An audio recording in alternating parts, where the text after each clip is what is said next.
Alright, so good morning everyone.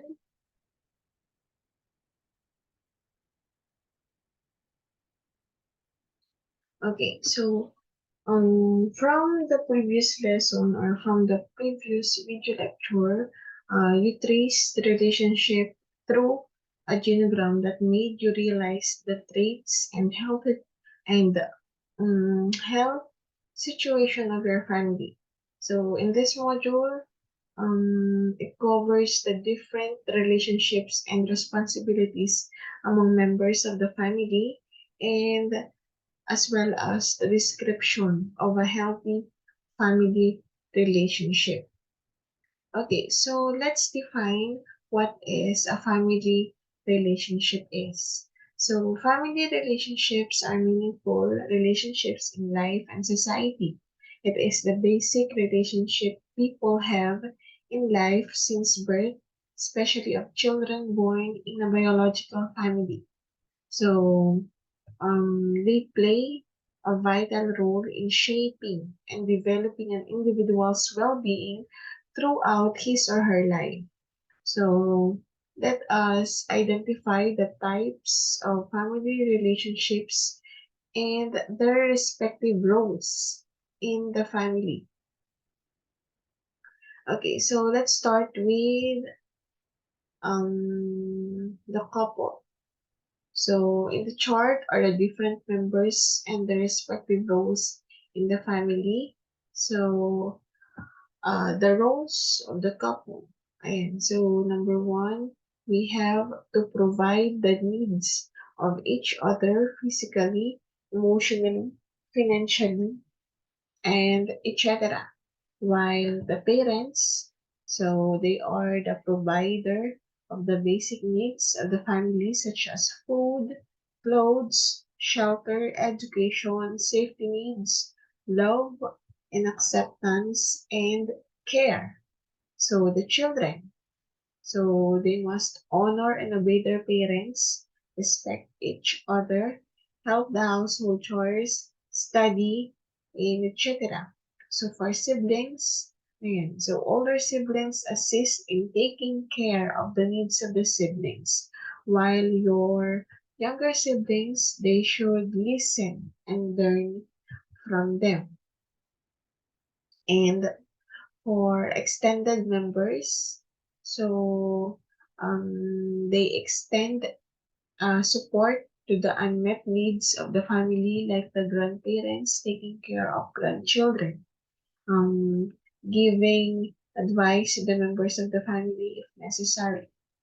So, okay, so what do you think, or what are your roles to be played in your family? So, as a member of the family, how could you promote firmer or stronger and gentler relationships in your family? So let's look at some ways for establishing healthier relationships in the family. So ano ba yung mga ways, or paano nyo ba mas papatibay pa ang relasyon at samahan ng inyong pamilya? Ano po?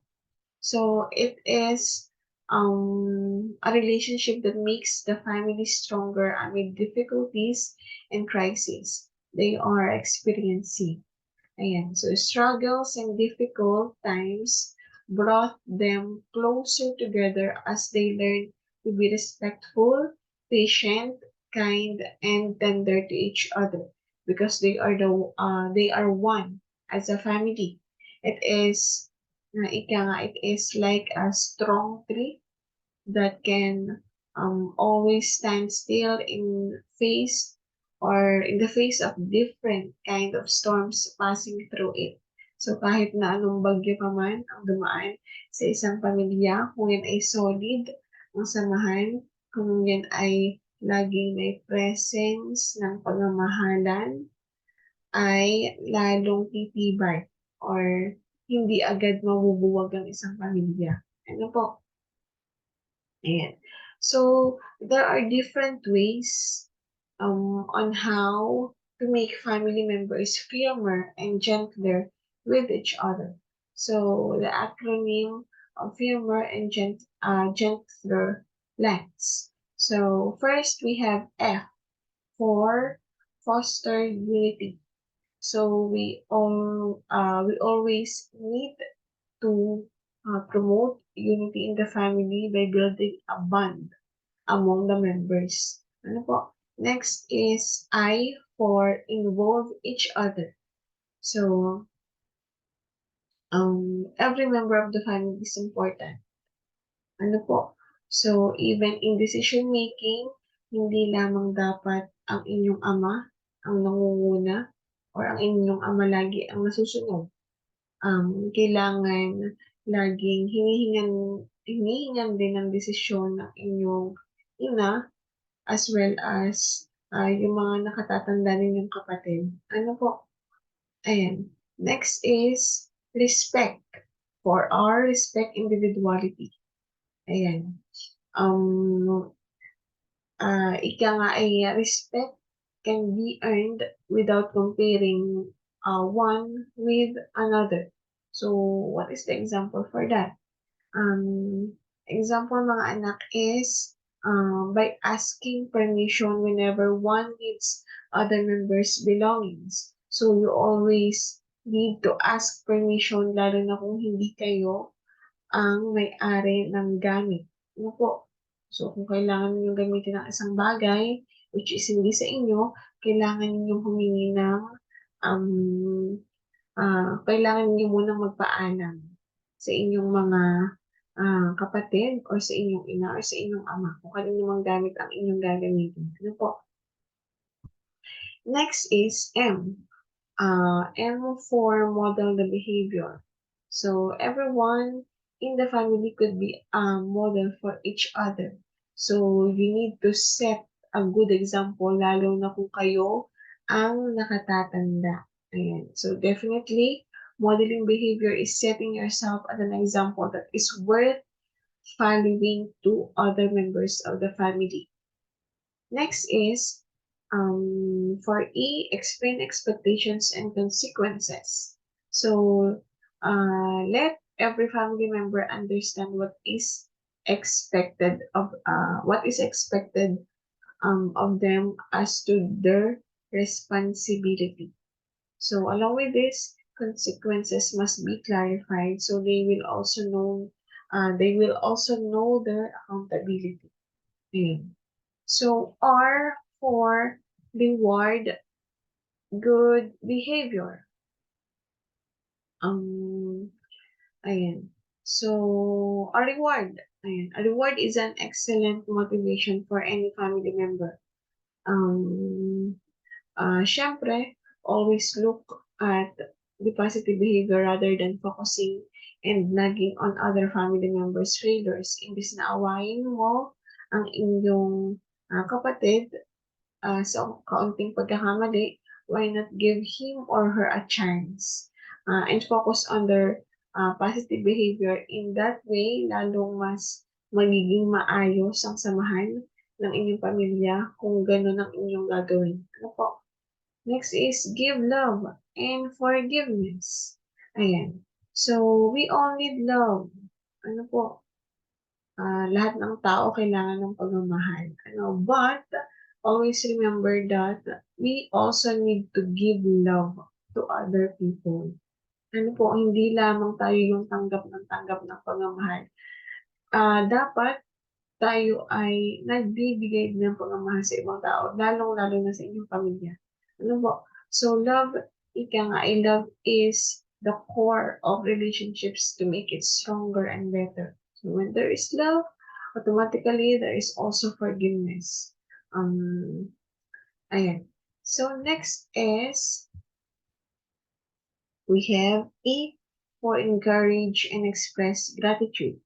So, this things would lighten the burden the person is having by supporting one another through giving positive words and expressing gratitude. So, yung simpleng pagsasabi ninyo sa inyong kapatid na ang husay mo, ang ganda mo, talino mo ga. Ayan. So, you need to back up, ika nga, one another with constructive words and affirmation. Ayan. So, being appreciative is really important, mga anak. Okay, next is nurture trust. So, when trust is present, it challenges the person to do better because others are depending on him or her. Ano po? So, hindi lamang sa isang magkarelasyon dapat present ang pagtitiwala, maging sa isang pamilya. Ano po? And so, next is take time together. So, napakahalaga niyan. Spending time together helps to know each other better and promote authentic and stronger relationships. Kayo ba mga anak, ano ang malimit niyong gawin na magkakapatid or kayong family, yung mga routine ninyo? So, marami kayong pwedeng pagkaabalahan ng sama-sama. You can pray, you can play, you can eat, you can solve problems together, and etc. Madami. Ano po? Ayan, next is listen attentively. So, give your attention to the one who has concerns. Yan. It enables you to understand the motives as well as the feelings and ideas of others. So that the deeper the understanding between each family member, the stronger the family is. Yung napakahalaga na yan. Yung may nakikinig sa iyo once na ikaw ay may dinadalang problema. Ayan. So next is ensure safety. Okay, so it is within the family that members should feel safe and secured. Ayan, so be sure that no abuses or no domestic violence are happening among the members of the family. So do not put your family in danger, mga anak. Next is, and remember God. Okay, so you need to acknowledge God as the source, the great provider, the center of the relationship. The God of love, peace, and justice is with us always. Dapat yun ay gagawin. Ano po? So, if God is the center of the relationship, automatically, you will do everything that is pleasing both to God and to other people. Ano po? Next, yan, pray always. Sabi nga, the family that prays together stays together. Ano po? So, prayer is a necessary ingredient in relationships. So, we need to seek strength and help from God in all circumstances. Lagi naman sa Kanya tayo tumatawag. Ano po? Pag talagang hindi na kaya yung problema na dinadala ninyo, even sa inyong mga family problems, lagi tayong dapat ay kumapit or maniwala sa Kanya. Ano po? So, what is next? Yan. So, learn good communication. Yan. So, good communication promotes knowledge and understanding of the situation in the family. Next is accept failures. Ayan. Sabi nga, nobody's perfect. Everyone makes mistakes. Ano po? Even yung mga matataas na tao, even kaming mga guro, we make mistakes. And so acceptance of one's failure gives room for learning and improvement in your relationship. Ano po? So lahat naman, wala namang taong perfecto. Kailangan nating tanggapin lahat ng failure sa bawat isa. Lagi namang may room for improvement sa lahat ng bagay. Ano po? Next is nourish each other. Okay. So, when you say to nourish, mga anak, it is to provide the necessary things needed in the family. So, ano ba yung mga possible natin or kaya natin ibigay sa ating mga pamilya? So, isa na diyan is, you need to nourish your family with kindness and gentleness. Stop being rude or harsh toward each other. Yung mga sapakang nagaganap sa pamilya, 'pag kayo ay batuhan ng masasamang, salita, so kailangan nating iwasan yung mga ano, ano po, next is serve one another. Ayan, so serving one another is treating everyone as important to you. So when everyone is serving each other, there is a possibility that the burden of the family becomes lighter. Ano po? Okay. Next is, ayan, so what or why it is important to have a firmer and gentler relationship in the family. So a good family relationship creates a transformative society because whatever happens in the family impacts the society. Ayan. So when the family has a firmer and gentler relationship, it becomes easier to reach dreams and goals. It's easier to have what do you call this? To have a healthy and happy life. Ano po? So the family then becomes fruitful in other behavior.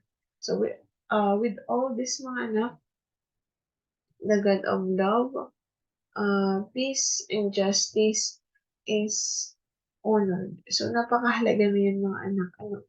So dapat lagi nating tatandaan yung mga ways na nabanggit kanina. We need to apply those ways for us to have a firmer and gentler relationship in the family. Ano po? Okay. Next is, yan. So for our activity, you need to make an activity plan using the letters of your name. So this is the format. We have your first name, then your nickname, or your last name. Ano po? So, keep and make your family relationship gentler and stronger. So, for example, this one, Becca. Yan. Okay. So this is an example. So you are going to think of what you are going to write under activities using your acronym. Ayan. So iisip kayo mga anak ng mga ilalagay niyo diyan sa activities, under ng activities. Then write the person involved. Then the time as well as the expected outcome and your reflection as well. So you will do this on a whole sheet of yellow paper. Ayan. So you can screenshot it. Para kayo ay may pattern kung paano po ninyo gagawin.